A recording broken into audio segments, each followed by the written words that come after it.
안녕하세요. 두 남자의 깨달음 보편입니다. 안녕하세요. 두 남자의 깨달음 히로입니다. 예, 오늘도 저는 뉴욕에서 또 히로님은 오사카에서 오늘 58번째 에피소드를 시작을 하게 되었습니다. 그동안 잘 지내셨나요? 네, 잘 지냈고요. 요즘에 장마철이죠. 네, 일본도 그렇고 이제 한국도 다름없이 장마철일 텐데, 네, 네, 빗길 운전, 네, 함께 저희 두 남자의 깨달음 들어주시면서 운전하시는 분들도 계실 것 같은데요.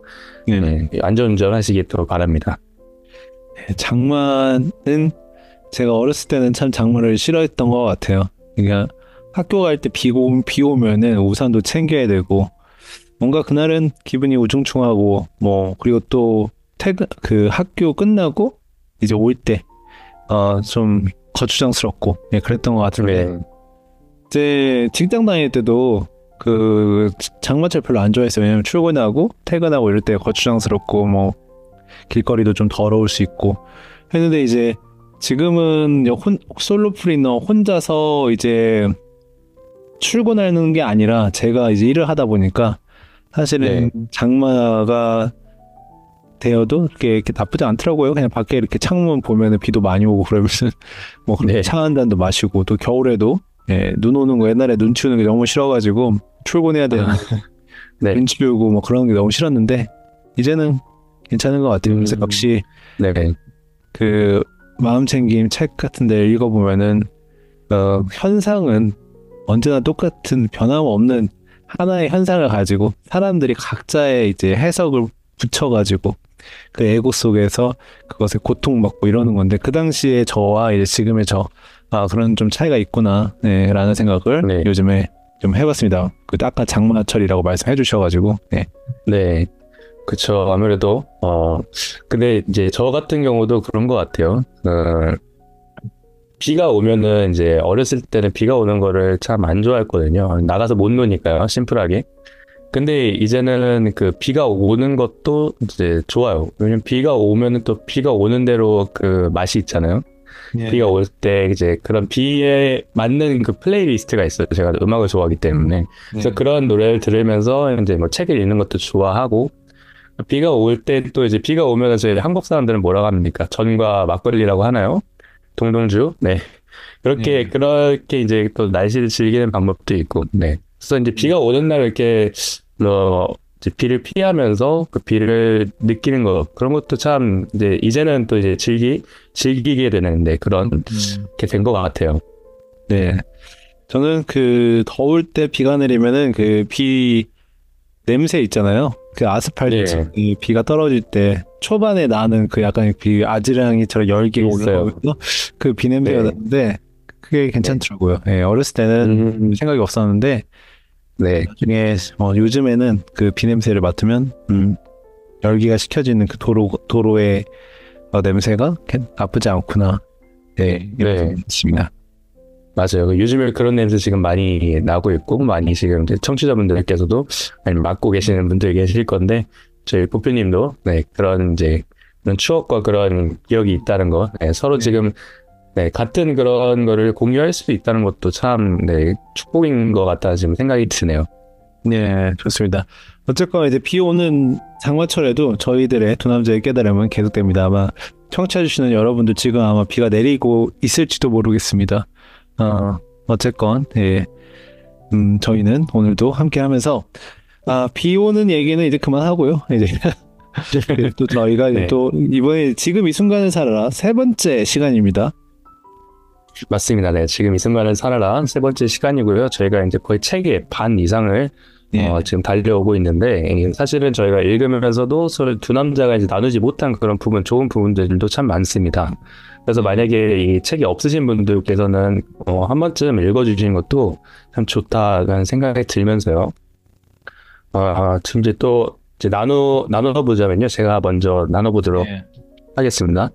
그래서 독일에 계신 분이라든지 독일에 다녀오신 분이라면은 아실 것 같아요. 독일에 이제 그 문화라고 해야 될까요? 그 아우토긴이라는 문화가 있습니다. 근데 그런 아우토긴의 문화가 무엇인지 한 164쪽 그리고 180쪽에 이렇게 간단하게 나오는데 네, 잠시 아무 할 일이 없을 때, 그리고 특히 밤에 잠들기 전이나 아침에 잠자리에서 일어나자마자 당신의 몸에 의식을 흐르게 하십시오. 등을 바닥에 대고 똑바로 누워 눈을 감으십시오. 처음에 잠시 동안 주의력을 집중하여 신체 부위를 선택하십시오. 손, 다리, 팔, 발, 배, 가슴, 머리 등 아무 곳이나 좋습니다. 최대한 강렬하게 그러한 부위들 안에서 생명력을 느끼십시오. 각 부분 15초 정도씩 주의를 집중하십시오. 그리고 나서 몇 차례 파도 치듯이 온몸에 의식이 흐르게 하십시오. 네, 그렇게 하면서 이제 발끝부터 머리까지의 이제 의식들을 집중을 하면서 그 온몸에 온몸의 장기 하나하나를 에너지장을 느껴라 이렇게 얘기를 드리고 있습니다. 그래서 이렇게 지금 얘기를 드리는 이 분이 바로 에크하르트 톨레 저자인데요. 이 저자의 출신지는 바로 독일인데요. 독일에서는 지금 방금 얘기한 것처럼 아우토겐이라는 것이 유명합니다. 그래서 그 아우토겐이 뭐냐면요. 독일은 이제 의료 선진국 중 하나이긴 한데 그 의료 선진국이 저희 이 아우토겐이라는 치료법이 있어요. 그래서 아우토겐 치료사가 또 이제 그 직업으로서 또 이제 의사로서도 의사처럼 그런 이제 자격증이 있어야지 또 인정이 되는 부분이고 또 의료 보험이 적용이 되는 것이 바로 이 아우토겐입니다. 그래서 방금 이 나온 것이 그 아우토겐 치료법 중에 하나라고 보시면 되겠고요. 혹시라도 이제 저희 이제 들어주신 청취자분들께서도 이제 잠이 잘 오지 않을 때 혹은 이제 어떠한 그런 그 아침에 좀 몸이 뻐근하다 할 때 방금 읽어드렸던 그 부분을 한번 적용을 해보시면은 참 좋을 것 같아요. 저는 이제 명상을 하면서 이 아우토겐 기법을 해봤는데 이 손끝이라든지 이 심장, 저는 심장이 좀 많이 집중을 했던 것 같아요. 그러니까 제 심장 박동을 되게 이제 크게 들리면서 그것도 이제 저한테 명상에서는 또 좋게 작용이 되는 것 같은 그런 효과를 볼 수가 있었습니다. 예. 명상하면서 심호흡하면서 호흡을 그냥 느끼는 것만으로도 많은 집중이 되는 것 같아요. 들숨과 날숨을 우리가 살면서 맞아요. 사실은 이렇게 신경 쓰기가 쉽지 않잖아요. 일상생활에서는. 근데 이제 명상을 통해서 이게 가능하다고 생각이 들고요. 독일에서 혹시 지내셨었나요, 한때? 아니요, 전 독일에서 지낸 적이 없고요. 독일 친구들이 좀 있었습니다. 독일 친구들. 예. 좋습니다. 독일은 저도 가본 적이 없는데, 독일 하면은 왠지 이미지가 좀 뭔가 딱딱한, 느낌. 네, 맞아요. 조금 재미있는 느낌이 있어요. 친구들을 보면 이제 제가 그 시드니 출신이기 때문에 시드니에서 이제 여러 각국의 나라 사람들 만나잖아요. 그래서 그 친구들 중에서 이제 독일 친구들이 있는데 유럽 친구들 중에서도 가장 진지하고 가장 집중을 또 잘하고 유머 감각이 없는 친구들이 독일 친구들이거든요. 근데 이제 할 때는 또 되게 잘해요. 그러니까 또 공부를 할 때는 정말 잘하고 하지만 이제 같이 놀 때는 이제 프랑스 친구들도 찾게 되는데 그런 게 있는데요. 아무튼 독일의 민족성이 아무래도 그런 진지하고 그런 것들이 있는 것 같습니다. 네. 네, 좋습니다. 혹시 독일 분이 저희 방송을 듣고 계시다면 혹시 아니다라고 생각하시다면 댓글에 남겨주시면 좋을 것 같고요. 네, 좋습니다. 히로님의 그 이야기 에너지 장에 대해서 한번 들어봤고요. 저는 219페이지 이게 약간 결혼 생활하고도 연관이 있을 것 같아요. 결혼 생활이요? 네. 219페이지에 보면은 무엇보다 먼저 당신 자신에 대한 판단을 중지하십시오. 그런 다음에 당신의 파트너에 대한 판단을 중지하십시오. 변화를 위한 가장 커다란 촉매는 어떤 식으로든 상대방을 판단하거나 변화시키려 하지 않고 있는 그대로를 완전히 받아들이는 것입니다. 그렇게 하는 순간 당신은 에고를 즉각 초월하게 됩니다. 네. 이렇게 되어 있어요. 네. 그래서 이 부분을 이제 예전에 저로 생각을 해보면 결혼 초창기 때에는 그 와이프를 제가 원하는 방식으로 사소한 어떤 부분에 있어서 그렇게 바꾸려고 많이 노력을 했던 것 같습니다. 가령 수건을 놓는 방식이라든지 어떤 키친을 정리하는 스타일이라든지 그런 것들이 좀 걸릴 수도 있잖아요. 한 사람의 삶에 뭐 20년 이상을 살아왔는데 이제 두 네, 문화가 만나는 거니까. 그런데 이제 그러다 보면은 다툼이 계속 생기게 돼요. 왜냐하면 이제 그게 그렇죠. 이제 뭐 틀렸다, 맞다라고 할 수 없는 부분이잖아요. 그냥 취향의 그렇죠. 문제이거든요. 예를 들어서 수건을 뭐 딱 반듯하게 걸어놓는 사람이 있고 그냥 아무렇게나 걸어놓는 사람도 있고 뭐 치약도 밑에서부터 짜는 사람이 있고 그냥 아무데나 눌러서 하는 사람이 있고 네, 뭐 외출했다가 들어오면 그 옷을 가지런히 옷장에 넣는 사람이 있고 아니면은 마치 허물 벗는 것처럼 그냥 그대로 네. 그냥 그대로 놓고 바로 어떤 침대로 들어가는 사람도 있고 다양하잖아요. 네. 그래서 그게 이제 꼭 뭐 맞다 틀리다 할 수 없는 부분인데 그 부분을 너는 왜 이렇게 하니 이렇게 바꿔라 이렇게 계속 하다 보면은 상대방도 그게 꼭 틀렸다라고 볼 수 없는 부분이고 네, 그렇기 때문에 이제 충돌이 일어나면서 많이 다투는 것 같아요. 그런데 이제 에카르트 톨레가 하는 얘기 무엇보다 먼저 당신 자신에 대한 판단을 중지하고 그런 다음에 파트너에 대한 판단을 중지하십시오. 그리고 이제 그렇게 하다 보면은 당신 에고를 즉각 초월하게 됩니다. 라고 되어 있어요. 그래서 어느 순간 제가 이제 결혼 생활 한 2년 됐을 때 그런 이제 이야기를 했어요. 그 와이프한테도 그렇고 서로를 이해하려고 하기보다는 서로의 다른 점을 존중해주는 그런 결혼 생활을 하자.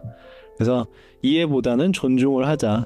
근데 그러니까 좀 싸움이 안 나더라고요. 그래서 뭐 가령 뭐 수건을 저렇게 놓는다. 수건을 저렇게 놓는 게 틀린 것은 아니고 저렇게 놓는 게 저 사람이니까 저 사람의 취향을 존중해주자. 네. 뭐 꼭 틀렸다라고 할 수도 없는 부분이고, 이제 상대방도 저를 그렇게 존중해주고 그러다 보면은 별일이 아니더라고요. 생각해 보니까. 네. 그렇죠. 막 그런 이제 많다고 생각이 듭니다. 지금 저희 청취자 여러분들도 그렇고 이 판단을 중지하십시오가 저는 키워드인 것 같아요. 네.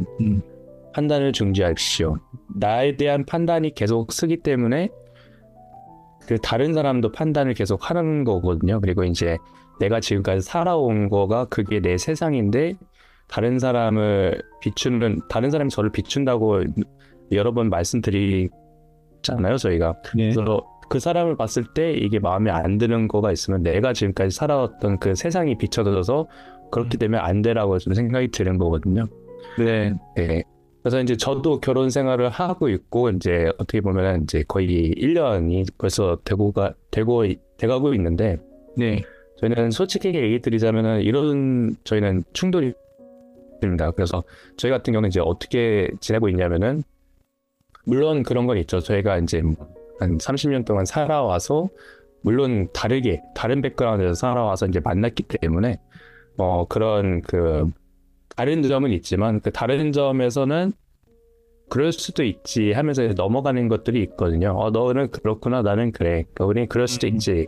근데 거기에서 이제 저희가 중요하게 생각한 게 뭐냐면은 배려거든요. 그래서 이제 뭐 확실하게 얘기하면 사랑이라고 하고요. 그냥 이제 저희는 배려라고 하는데 만약에 이제 뭐 옷을 제 침대 위에 올려놨어요. 근데 그거는 그 사람을 배려를 하는 게 아니잖아요. 근데 이제 뭐 그런 배려를 하지 않아도 되는 나만의 그런 습관들, 그런 것들은 그대로 존중을 하고, 그렇게 지내다 보면은 그냥 서로를 해피한 그렇게 지내고 있는 거를 볼 수가 있는데, 그런 것 같아요. 저희가 몇 년 동안 이렇게 살아가지고 갑자기 만나서, 야, 너 이렇게 해. 그러면은, 갑자기 이 사람이 내 인생에 나타나가지고 이러라 저러라 하네. 아무리 애인이라고 해도 그러면은 이제 거기서부터 반감이 생길 수밖에 없어요. 그 반감이 생긴다는 거는 물론 그 상황뿐만이 아니라 그 같이 있잖아요. 부부라는 게. 그래서 그 부부라는 게 같이 있으면서 밥도 먹고 이제 뭐 영화도 같이 볼 거고 뭐 그럴 텐데 그 안에 그 씨앗이 계속 있다는 거죠. 그냥 이제 그런 것들이 다 연결이 돼 있는 건데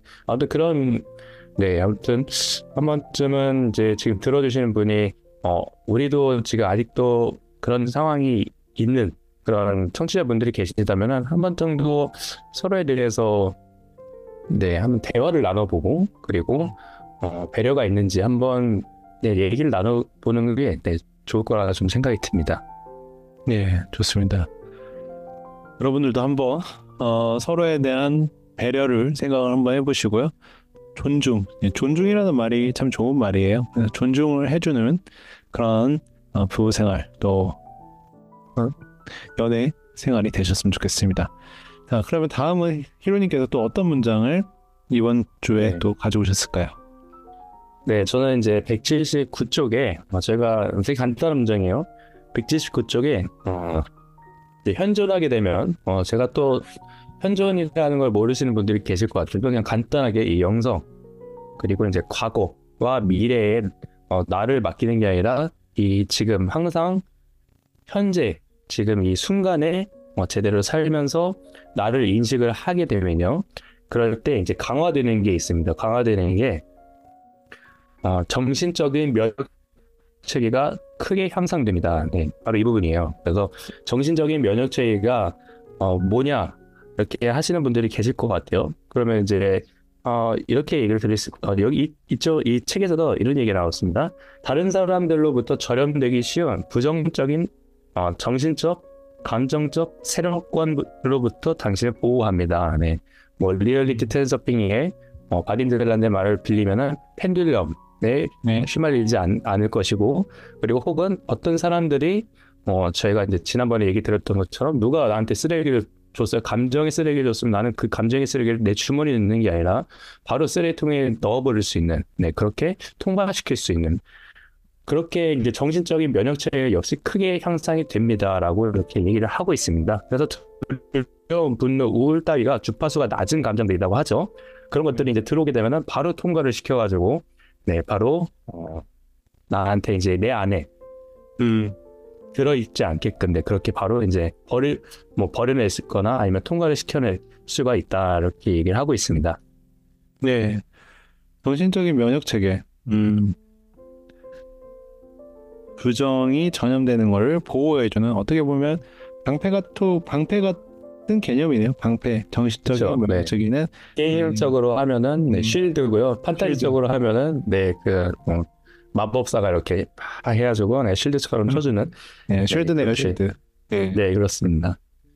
그럼 반대로 이게 약하면은 쉴드가 없는 거네요. 쉴드가 없기 때문에 좀 쉽게 휩쓸리고 뭐 데미지도 그렇죠. 먹고 뭐 그런 것 네. 같습니다. 그래서 이 세상에 부정적인 것과 긍정적인 거 얼마나 강하게 둘 다 있나요? 근데 이제 부정적인 거에서 데미지를 먹는 거를 방어해 준다. 예, 네. 정신적인 면역 체계. 그래서 이제 저 같은 경우 옛날에 좀 쿠클라스 멘탈이라고 좀 이제 고백을 한 적이 있는 것 같은데요. 예, 팟캐스트를 통해서 그때는 이제 누가 나한테 야, 너 이거 표정 안 좋아 혹은 뭐 외모에 대해서 이거 안 좋아 혹은 너 그때 별로였어 뭐 그렇게 하면 이제 저는 휘둘리는 거예요. 내가 그랬었나? 내가 그랬었구나. 이걸 나를 고쳐야지. 근데 이제 그것들이 사실은 그 사람들이 비춰지는 그 사람들이 생각하는 나에 대한 생각이잖아요. 그건 그쵸. 진정한 내가 아니거든요. 그러니까 내가 고치는 것들은 그 당시에 그렇게 소리를 듣고 내가 고쳤던 거는 그 사람들이 원하는 형상을 위해서 내가 고친 건데 정작 그 속엔 내가 없는 거죠. 아무튼 그렇게 얘기를 드릴 수 있을 것 같은데 누가 나한테 그렇게 얘기를 하던 그건 단편적인 자신일 뿐이라고 이렇게 얘기를 드리고 싶어요. 진정한 당신은 아닙니다 라고 이렇게 얘기를 드리고 싶습니다. 네, 좋습니다. 여러분들의 정신적인 면역 체계는 어느 정도이신 것 같나요? 예, 멘탈이라고도 쉽게 좀 표현해 볼 수 있을 것 같아요. 내가 네. 쉽게 좀 흔들리는지 아니면 멘탈이 강한지. 어느 책을 읽어보니까요, 멘탈이 강하려면은 이제 그 책은 영성책이 아니기 때문에 일반적인 관점에서 쓰여진 책에 보면은 멘탈이 강하려면 단기적인 목표가 아니라 장기적인 목표가 확실해야 된다. 그런 사람들이 멘탈이 강하다고 하더라고요. 뭐 네. 가령 내가 내일까지 3kg를 뺄 거야 라는 이제 어떤 굉장히 단기적으로 강한 목표를 세웠을 때 안 됐을 때 많이 흔들릴 수 있는데 네. 나는 뭐 내년 이맘때까지 조금 더 지금보다 몸짱이 될 거야. 그리고 원하는 바디 프로필 사진 찍을 거야. 약간 요런 장기적인 목표가 있으면 내일까지 3kg를 감량하지 못한다고 하더라도 실패를 한다고 하더라도 그 정확히 장기적인 골이 있기 때문에 계속 나아갈 수 있다. 라고 네. 다른 책에서 얘기하더라고요. 그래서 이제 일론 머스크라든지 마크 저커버그라든지 그런 사람들이 멘탈이 그래도 강한 이유가 목표가 굉장히 높잖아요. 뭐 화성에 가는 거. 그렇죠. 이제 마크 저커버그는 뭐 완전히 VR로 다 모든 걸 컨트롤하는 세상. 예, 그거를 이제 메타가 이끄는 것. 뭐 이제 이런 거기 때문에 당장에 오지 않을 현실이거든요. 이 두 가지 모두. 그렇기 때문에 네. 거기에 가는 그 과정에서 힘든 것들은 그냥 스쳐 지나가는 것 같아요. 네. 네. 맞습니다. 네. 그 뚜렷한 그 장기적인 목표, 네, 그것이 있으면은 지금 하는 실패가 아니고 이제 뒤져나서 네, 갈 수가 있는 거라. 근데 제가 그 지난번에 어디서 본 게 있습니다. 그래서 이제 저희는 계속 성공만 하면은 배우지를 못하고 실패를 해야지만 실패 속에서 배운다라고 누가 한 얘기가 지금 생각이 나는데 아무래도 네, 지금 이제 조 클룬인가요?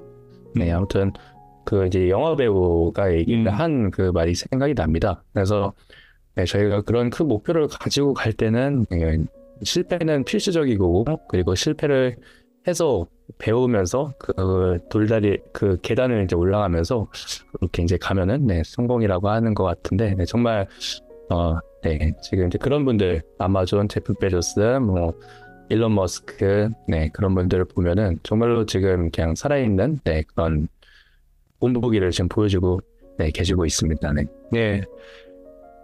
목적에 대해서 목적이 이끄는 사람 뭐 이런 식으로 계속 생각을 해보는데 그 목적에 대해서요 또 다른 관점으로 또 한번 이야기를 드려보고 싶은데 우리는 이제 사람들한테 너무 쉽게 그 목적에 대해서 또 물어보기도 하는 것 같아요.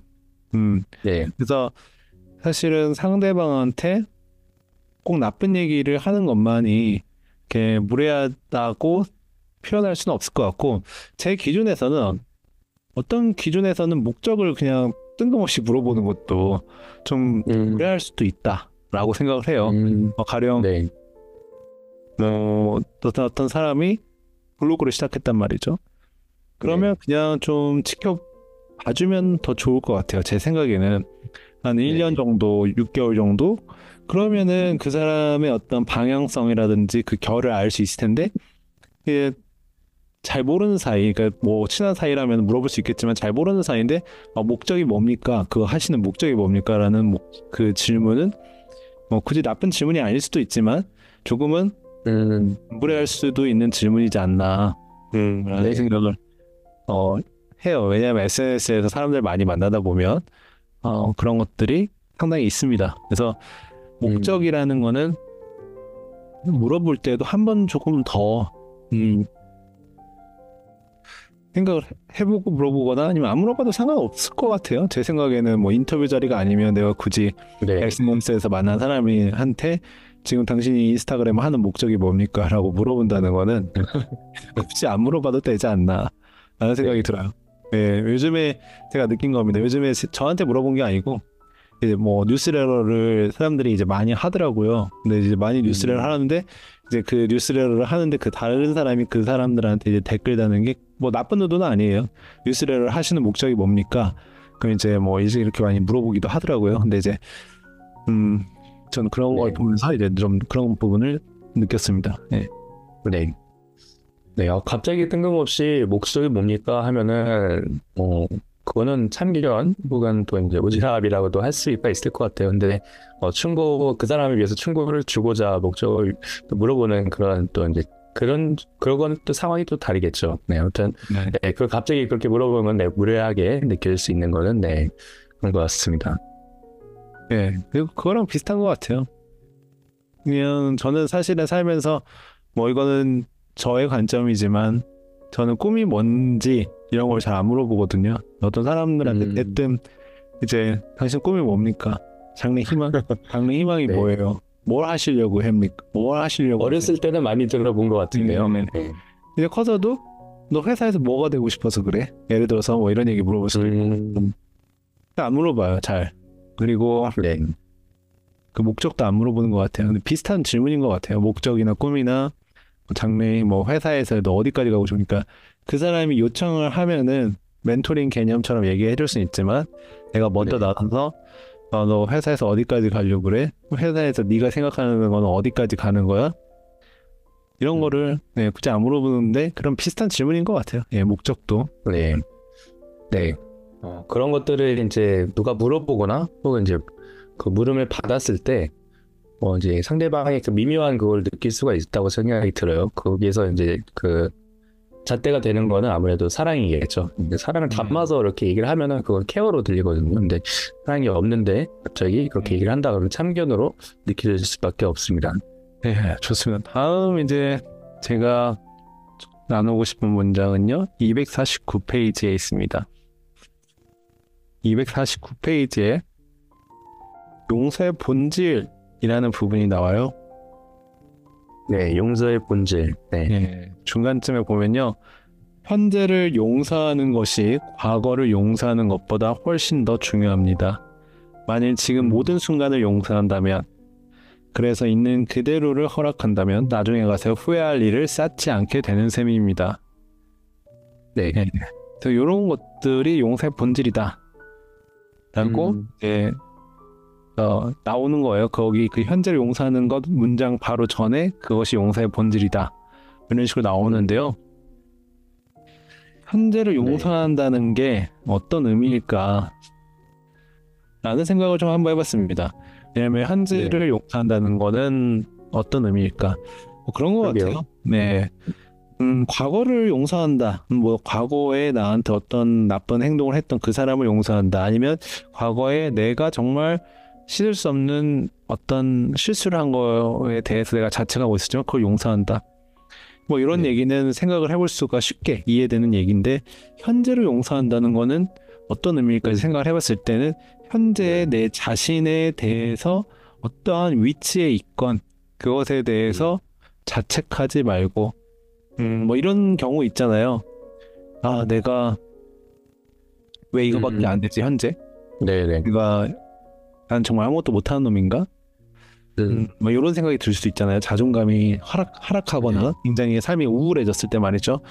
그런데 현재를 용서한다라는 거는 이러한 나조차를 그냥 용서를 하고 머리를 비우는 거죠. 그래서 현재를 용서한다는 거는 결국 현재를 계속 용서하다 보면은 결국 미래를 용서하게 되는 거고 과거를 용서로서 잊어버리게 되는 거니까 현재를 용서하는 것이 가장 중요하다고 여기 나와 있는 것 같습니다. 그래서 청취하시는 여러분들도 현재를 용서하는, 지금 어떤 위치에 있으시건 상황이 어떻게 안 좋으시건 용서를 하시고, 또 반대로 상황이 좋았을 때도 이 용서라는 개념은 좀 안 맞는 것 같지만 그래도 용서를 한번 적용해보면 어떨까.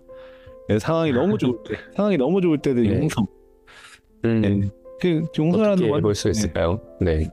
용서라는 거는 제가 생각할 때 약간 다시 원점, 약간 이런 느낌이 저한테는 있어요. 그래서 뭐 나쁜 감정이면 마이너스 70인데 용서를 하면은 그 마이너스 70을 0으로 돌리는 거.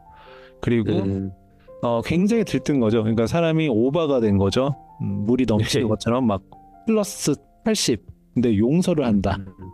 내가 너무 들뜬 거에 대해서 용서를 한다. 그러면은 내가 너무 자만한 거에 대해서 용서를 한다. 그러면은 플러스 80이 다시 0으로 다시 0이 되어야만이 다시 조금씩 더 채울 수 있지 않을까. 진정한 체험을 할 수 있지 않을까. 그런 생각을 해봤습니다. 네, 맞습니다. 저는 들으면서 이 중도라는 단어도 떠오르기도 하고요. 네, 맞습니다. 네. 용서라는 그 부분을 듣다가 제가 그 175쪽에 용서라는 또 단어가 나와요. 그래서 간단한 문장이긴 한데 제가 이어서 한번 읽어보도록 하겠습니다. 마음이 받아들이기를 거부하는 과거, 현재, 미래의 어떤 상황이나 조건을 용서하지 않을 수도 있습니다. 미래에 대해서도 용서하지 않을 수 있습니다. 마음이 미래를 통제할 수 없다는 불확실성을 인정하지 않는 것입니다. 용서란 불만을 버리고 슬픔을 떠나보내는 것입니다. 이렇게 얘기를 하고 있습니다. 그리고 용서는 삶에 저항하지 않고 삶이 당신을 통해 살도록 허락하는 것입니다. 그렇지 않으면 고통과 괴로움을 느끼고 삶의 에너지 흐름이 극도로 제한되어 그 결과 육체적인 질병이 생기곤 합니다. 그래서 좀 또 한 번 더 봐야 될 것이 이건 것 같아요. 용서는 삶에 저항하지 않고 삶의 당신을 통해 살도록 허락하는 겁니다. 네. 네. 그래서 이제 그냥 말 그대로 네 그런 것 같습니다. 네. 저항하지 않고 그리고 그냥 그 삶에 나를 통해 살도록 허락하는 것. 네. 이 부분을 이제 말씀해 주신 거를 읽어보면서 질문을 드리고 싶은 게 있는데요. 뭐 가령 네, 삶에 저항하지 않는다라는 부분을 읽으시면서 가령 이제 어떤 회사에서 일을 하거나 아니면 어떤 일을 한다는 거죠. 근데 거기에서 너무 많은 스트레스와 너무 힘든 거예요. 그러면은 삶에 네. 저항하지 않는다라는 거는 그 상황에서 그럼 어떠한 선택을 해야 삶에 저항하지 않는 것인가? 라는 네 질문을 드려봅니다. 질문이죠. 네. 그 감정이 오는 것을 정하지 않는 거죠. 그러니까 그 감정에서 벗어나고 싶어서 계속 그 감정에서 이렇게 이제 도망 다닐 텐데 거기서 이제 그게 저항하는 거기 때문에 네. 이제 베스트는 이건 것 같아요. 만약에 그 직장에서 그렇죠. 직장에서 그러면은 그것들 다 그냥 허용하는 거죠. 네. 그냥 허용하면서 그 직장 안에서 내가 그 일을 하고 있는 그거를 계속 이렇게 지켜보는 거죠. 허용을 하면서요. 네. 그냥 그렇게 얘기를 드릴 수 있을 것 같아요. 네. 만약에 저는 이제 이 부분을 읽어보면서 삶의 내맡김을 하면 어떻게 될까? 이제 이 에카르트 톨레도 내맡김에 대해서 책을 읽어보니까 몇 번 언급을 했던 것 같은데 아무래도 내맡김은 저희에게는 마이클 싱어의 내맡김이 많이 떠오르는데요. 네? 내맡긴다. 그러면은 여러분들이 어떤 직장에 다니는데 너무 힘들다 상황이. 직장을 다니고 싶지 않다. 라고 했을 때는 삶을 내맡긴다. 라고 그 부분을 생각했을 때는 그냥 안 다니는 게 어떤가. 네, 그것도 네. 그렇죠. 네. 맞아요. 그 제가 안 다녔잖아요. 근데 안 다니고 근데 이거가 있는 것 같아요. 그 마음의 그 레벨이 있는 것 같습니다. 제가 생각하기에. 그래서 어느 정도의 이 마음 레벨이 되지 않았을 때는 그때는 이런 것들을 피하면서 좀 더 이렇게 마음을 어디선가 수련을 하고 이제 나중에 다음 또 레벨이 됐을 때는 그 상황이 됐을 때는 또 다른 그 감정을 또 지나가게 하거나 아무튼 그 환경에 동화가 되어가지고 그 환경 안에서도 또 배우고 영적으로 또 이제 생활을 발전을 시킬 수 있는 그런 단계거든요. 그렇기 때문에 뭐 답은 없는 거죠. 네, 무엇을 어떤 거를 내가 선택을 하든 그 안에서 내가 현존하면서 발전만 할 수 있다면 그렇게 들을 수 있을 것 같아요. 네, 참 책을 읽어보거나 영성의 마음 공부를 하다 보면은 그러한 순간들이 있죠. 그러니까 회사를 다니기 싫다. 왜? 저 사람한테 난 너무 괴롭힘을 당하고 있다. 근데 이제 마음 수련이 제대로 되었다면은 그런 상황이 안 왔겠죠. 네, 그래서 뭐 그렇죠. 통과시키고 모든 상황을 잘 해결했겠죠. 근데 어쨌건 그 상황이 왔단 말이에요. 그럼 그랬을 때는 어떻게 해야 되는 것인가? 그러면은 그냥 삶의 내맡김이라는 거를 적용해서 너무 힘드니까 그냥 그만둬버리는 것이 맞는 것인가? 아니면 그 상황에서 또 다시 마음 챙김 공부를 하면서 저 사람에 대한 사랑을 통해서 이 상황을 해결하려고 하는 것이 좋은 것인가? 역시 이제 정답은 없죠. 정답은 없지만 그런 부분들을 항상 현실적인 세계에서 접목할 때 그런 갭들은 있습니다. 예. 네, 맞습니다. 네. 사랑을 중심으로 생각을 하면은 위대한 선택이 되는 것 같아요. 그 상황 속에서도 정말로 그 사랑을 중심으로 어떻게 내가 다음 스텝을 밟을까. 네. 그렇게 하면은 정말로 그 선택이 나중에 후회가 없는 것 같습니다. 네. 좋습니다. 여러분들도 어떠한 상황에서 삶에 내맡기는 것과 또 사랑으로서 그 상황을 헤쳐나가보는 거를 시도 한번 해보셨으면 좋겠고요. 네, 좋습니다. 저는 이제 다음으로 가져온 거는 226페이지에 보니까요. 네. 여러분들도 만약에 책이 있으시면요. 226페이지 한번 펼쳐보시면 좋을 것 같고요.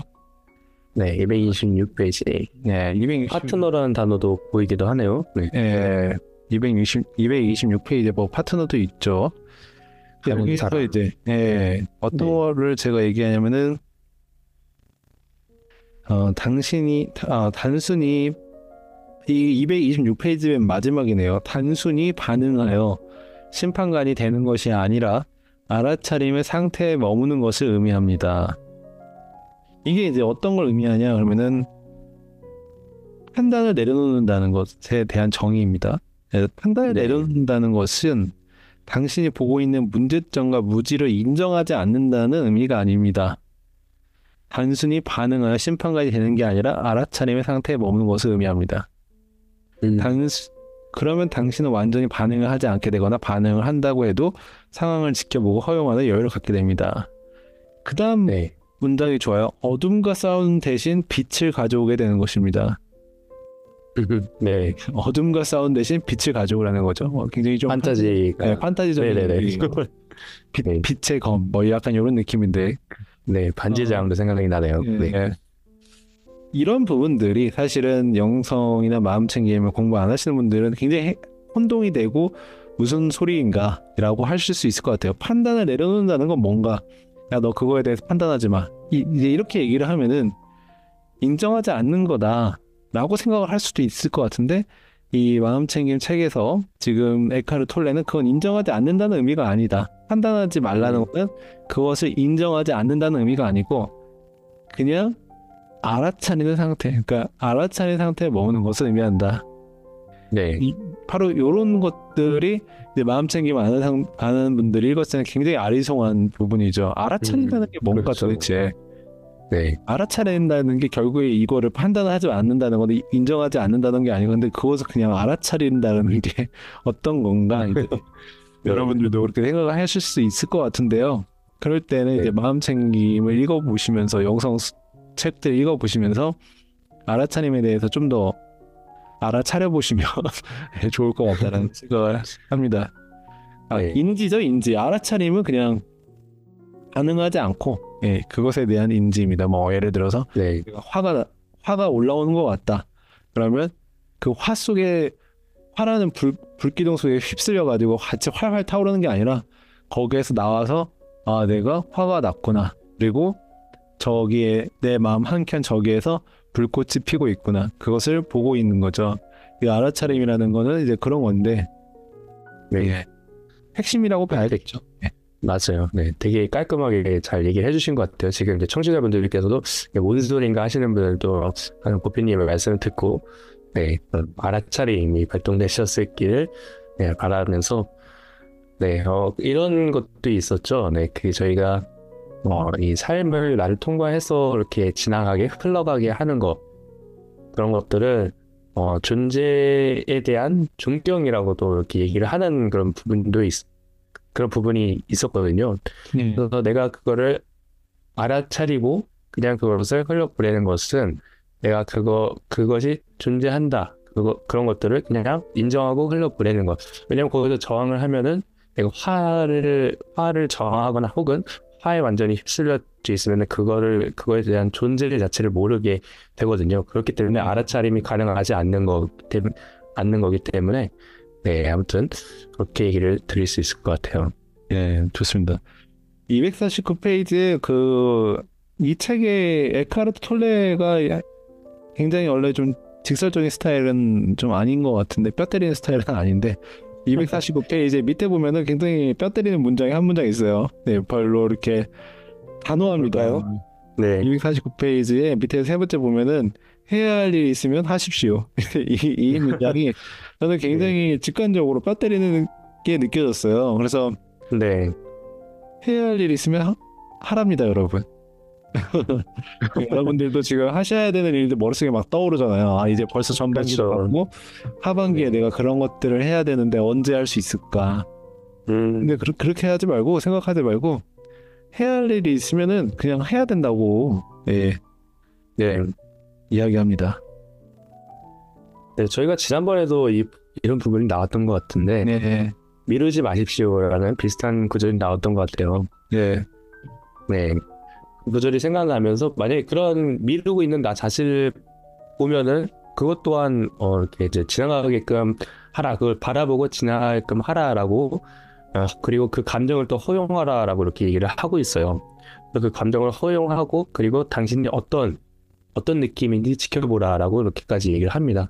거기서 만약에 내가 불편하면은 행동을 하겠죠. 근데 거기서도 편안을 하면은 그것을 그냥 그 행동을 하지 않아도 된다. 그러니까 그 행동을 하지 않아도 된다는 거는 그만큼 내가 나한테 중요하지 않다라는 것을 또 이렇게 내포하기도 하는 것 같아요.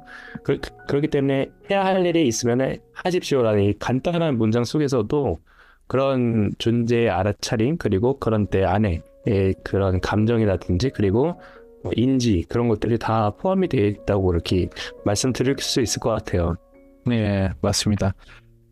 여러분들 해야 할 일이 있으면 하십시오. 그리고 그대로 받아들이랍니다. 네, 그대로 해야 할 일이 있으시면 하시고 그대로 받아들이세요. 네. 네, 좋습니다. 네, 되게 저희 이제 58화의 마지막 이야기를 장식할 그런 좋은 이야기인 것 같습니다. 또 오늘 58화 두 남자의 깨달음은 네, 여기까지 한번 나눠보겠고요. 네, 아직은 지금 이제 덥고 또 습하고 또 이제 장마철이기 때문에 좀 그런 이런 계절이 또 이제 금방 또 오잖아요. 지나가고 또 다른 계절이 오잖아요. 그러니까 그때가 되면은 이때 이 순간에 또 이제 만들 수 없는 그런 추억들이기 때문에 지금을 현존하시고 또 즐기셨으면 좋겠습니다. 네, 맞습니다. 여름에는 겨울이 그립고 겨울에는 여름이 그립고 맨날 그런 것 같아요. 네, 여러분들도 네, 히로님이 얘기하신 대로 현존 지금 이 순간에 현존하시고요. 저희는 다음 또 에피소드로 돌아오도록 하겠습니다. 오늘도 청취해 주셔서 감사드리고요. 지금까지 뉴욕에서 보표였습니다. 감사합니다. 오사카에서 히로였습니다. 감사합니다.